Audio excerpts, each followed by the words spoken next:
সময় আমাদেরকে যেভাবে কষ্ট করতে হয়েছে এস আলম সাহেবের কাছে সেরকম কষ্ট করতে হয়নি। বাড়ির আশেপাশের লোকজন, গ্রামের, থানা ডেকে ডেকে জব দিয়েছেন আমাদের। ট্রু। এটার একটা ভালো দিক আমি দেখেছি, আমাদের ওখানে বিল্ডিং উঠে গেছে নানা জায়গায়, একটু ভালো আছেন লোকজন, তাদের হাতে টাকা আসছে, এটা হচ্ছে ভালো।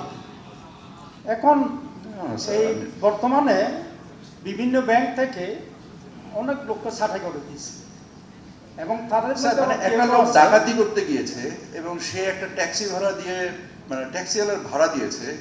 এখন আমরা যদি বলি যে না, ট্যাক্সিওয়ালার ভাড়াটার জন্য ডাকাতটা ভালো ছিল, তাহলে স্যার আমার মনে হয় আমরা একটু না, আমি এমনি জাস্ট আপনার ওপিনিয়নটা জানতে চাচ্ছি যে আপনি কি চিন্তা করছেন এই ব্যাপারে। আপনাকে আমি ইয়ে করছি, মানে লাইবল করতেছি।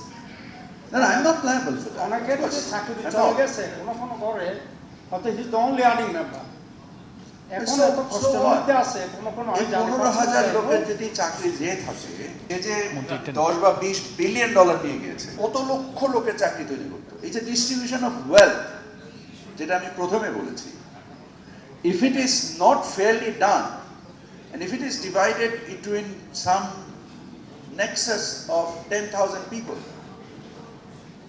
can we say this? আমি কিন্তু না অন্য সাইডগুলো আলাপ করতেছি, মানে এটা জেনারেল ব্যাপার, সেই ব্যাপার আমার I am not the right person.